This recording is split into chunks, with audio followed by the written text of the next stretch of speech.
Podcast, The Ebon Pyramidion, Hatman and Other Shadow Beings. What if you awake in your bed and in your room it is dark? Looking across the room you see a shadow, darker than the rest in the room, something larger than normal, something a lot darker than the black of the room you expect. Then the obelisks move slowly away from the corner. Try as you might to move, you know you are awake, but unable to sit up, certain you can hear people next door, a muffled conversation, and you hear the traffic, and a police car far below it outside on the street, followed by shouting and glass breaking as you lay in bed transfixed. Then you see it. The feeling is sickening. It's beyond evil. Your capacity to scream is gone, as well as movement. The sash window is open, and the light from the street lights below manages to cast its amber glow on the dark bedroom ceiling. Stretching shadow-like fingers, the black mass now rises like a bizarre inflatable air dancer. Sometimes these are called a tall man. Your eyes scramble around the darkness to the corner of the familiar, for the familiar anything that was there before sleep. But I keep watching as it moves now, with high steps and sharp pointed feet facing down.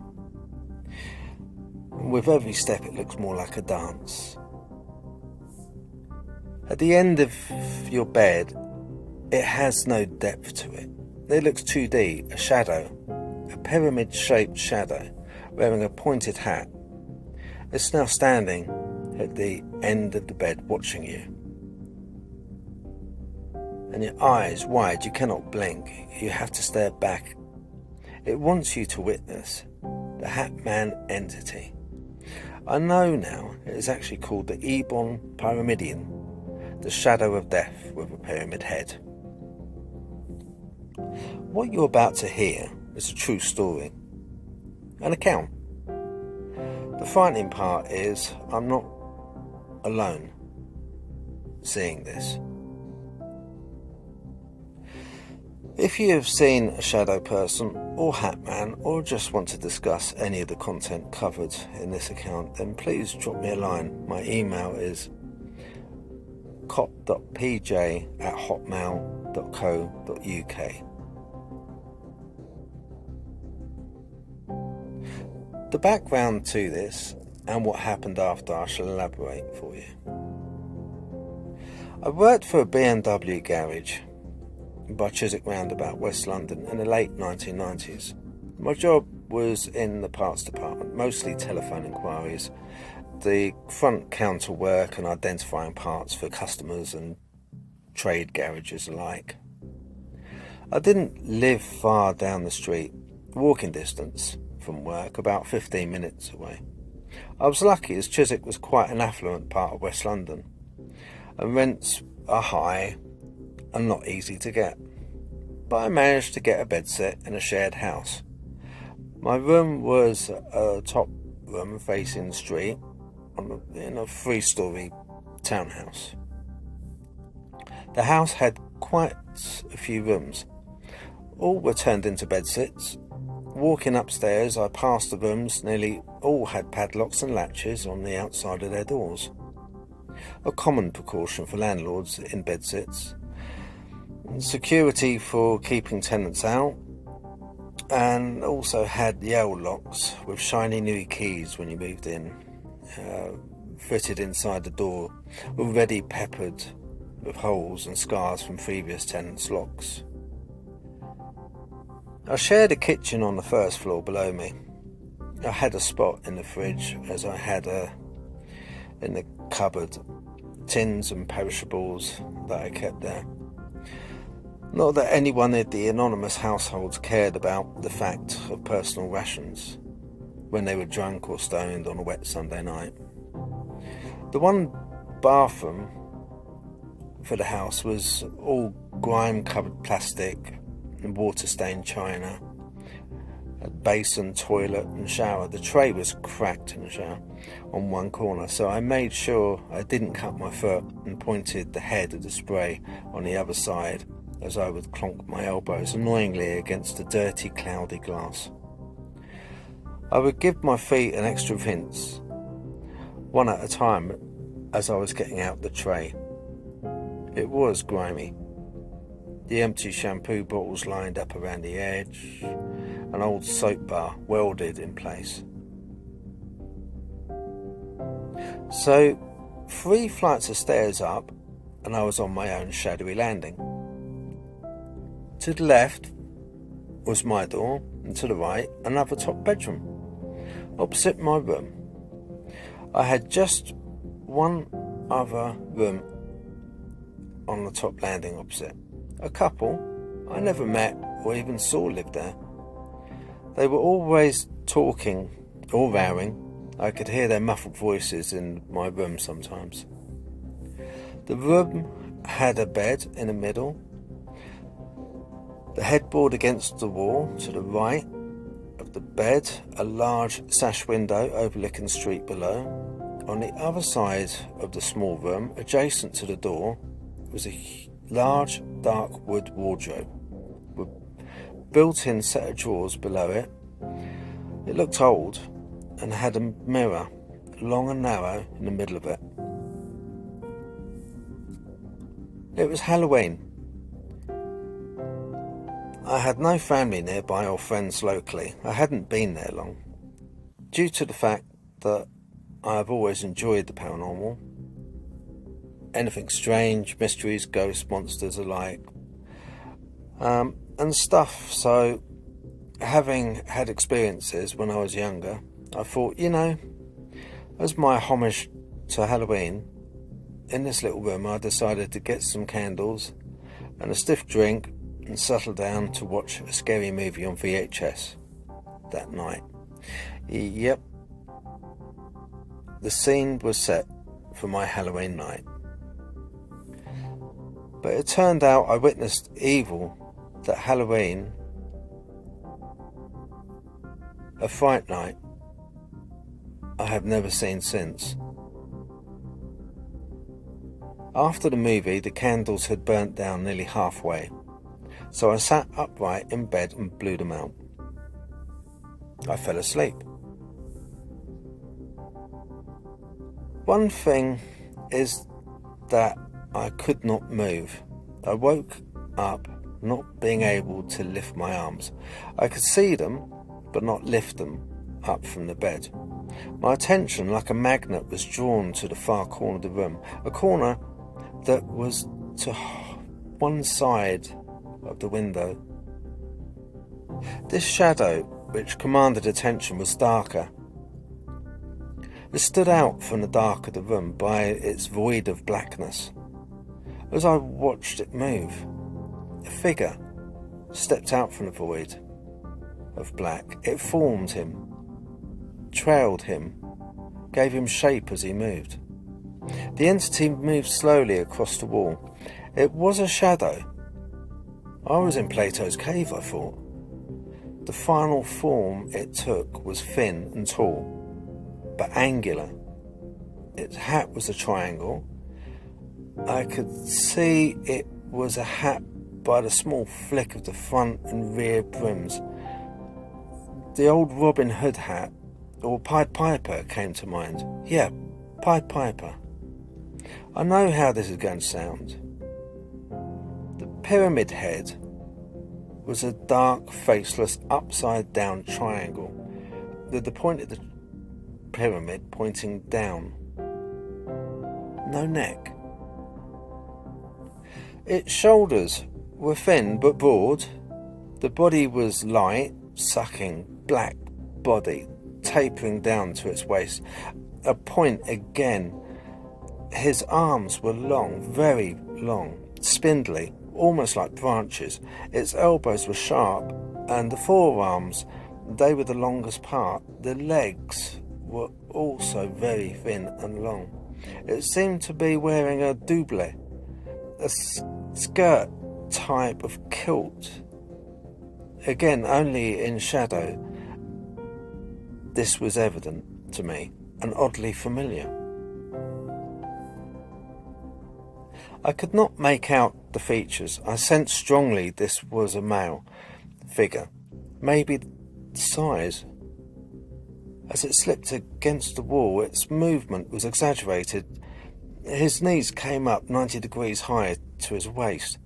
His feet, no, they were pointed shoes, toes facing down as he stepped forward, his arms in front, elbows down.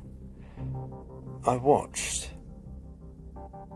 I sensed he wanted me to watch, but no more. Not to move, just to watch, to witness this entity. Knew it sensed my fright. It enjoyed and took his time in lining up against the wall facing me. To this day, that thing was evil, wrong, bad, from the deepest part of every sorrow manifested, and it wore the black of void like a skin. I felt cold, freezing pins and needles in my arms and legs, and a hollow feeling in my stomach. I felt sick, with the bile it spread, like this pyramid entity was drawing my life as well as my fear. My chest was pounding still. I couldn't move. It seemed to lean closer to my left side. I heard a few things quickly in my ears. I think as I lay there, cold, sweating, trembling, eyes wide. A deep growling, but it was chest vibrating, bed shaking growl, and I felt death. It was close, inspecting me. It was rumbling, its deep growl. Next, the pyramid man moved again along the wall and continued to the wardrobe, past the wardrobe. Now, I am certain the mirror disappeared and turned black like it was made out of volcanic obsidian. For the time this entity passed it, in the room, it darkened a little more. He then slipped from sight towards the door of my room. I can't remember more till I woke up, but that was when I know it happened. And many others must tell our story of this entity, whether we choose to call him the Hat Man, the Shadow People, the Pyramid Person, as I now call it, the Ebon Pyramidian, the Shadow of Death with a pyramid head.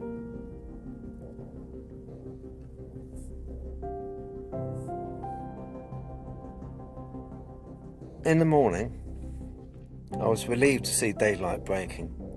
I woke early. I was thankful to God just for his daylight. I'm not kidding. I looked around, then moved my arm, then the other one. Relief washed over me. And standing up now, I went over to the window. I was now staring at an empty corner that a few hours ago I had seen something rise from and take form. I needed the loo, so I walked, not knowing still what I had seen or if I had seen anything. Was I going mad? I didn't have a hangover. I did have a drink, but I wasn't drunk. I went to my bedsit door and froze. It was bloody open. Slightly ajar, but open. This freaked me out. I knew I had closed and locked this door. I always close and lock the door. Why wouldn't I? I'm living in a house shared with strangers, all different types of people. I didn't know any of them. Also, any and all of my possessions I had in the world, I had in this room. I had locked it. I knew I had. I instantly remembered the entity moving past the wardrobe. I looked at it in the cold daylight. The mirror reflected the sun breaking through the window opposite, and how dark that mirror had been when the obelisk entity danced past, and yes, opened my door on its way out of my room. I went out into the hallway, downstairs to the bathroom. On my return, I saw a short guy about my age standing in the doorway of the room opposite mine, and head hung a little before he had a chance to speak up. I could tell he had something to say. I jumped in. "Hey, this is gonna sound strange, mate, but did you hear anything coming out of my room last night?" He looked up. "No." I wanted to say sorry for all the noise I caused last night. The girlfriend and me, well, I kicked her out. He didn't. He added that rider there as there was a pause in his sentence. She dumped him, I could tell. He was gutted. I said, "That's too bad. Anyway, listen, did you hear my door open or anyone leaving my room, coming out here or down the stairs? Anything?" He just answered no. I just heard me slamming my own door when she left for good. He told me, "I never hear you. I thought that room was empty, to be honest." With that, he shut his door. I stood in the dim hallway with very little natural daylight here and thought about my neighbour and what he'd said. I smiled and went into my room to get dressed. Outside it was loud, busy with traffic and life. I walked down the pavement. I forgot to tell you, the old 3-story townhouse was owned by an Indian couple who ran an off-licence that was part of the whole bottom section of the house. It was the same for all the shops on this side of the street, all houses with shops on the ground floor. "Hey, did you see the car?" The shop owner, he was excited to ask. "Sorry, what?" I replied. "Window, look, my window." He opened his arms animatedly, as if the cracked broken glass of a huge pane couldn't be noticed. "Damn," I exclaimed. An emergency boarding firm was working from the back of their van with a skill saw. It was loud and whirred as the blade's teeth bit into the plyboard and started ripping through it. I watched the dust billow up. The Indian landlord shouted at me now above the saw. "You must have heard it. The bloody buggers tried to ram my shop. The police were here. They drove off quick time." My gaze dropped to him. I laughed. Yeah, I heard it. Thank God I heard it all." "That's so funny. I'm asking you, did you see the car from up there? Which way did the buggers go?" "That's what I'm asking." The landlord was growing frustrated, the higher and higher pitched above the sound of the saw. I could see it was there. Final cut on a sheet of plyboard. It would split if they didn't hold it. As they ran the saw up towards the edge of the plyboard, I changed my gaze, directed it up towards the top sash window of my room, and could make it out way up high. I heard the glass break and shouts, the police car, the couple next door to my room slamming their door. This realization meant I didn't dream it. I saw it. I was awake. The pyramid entity wasn't there now because I wasn't. That wouldn't stop the entity in the darkness, in the shadow, from waiting.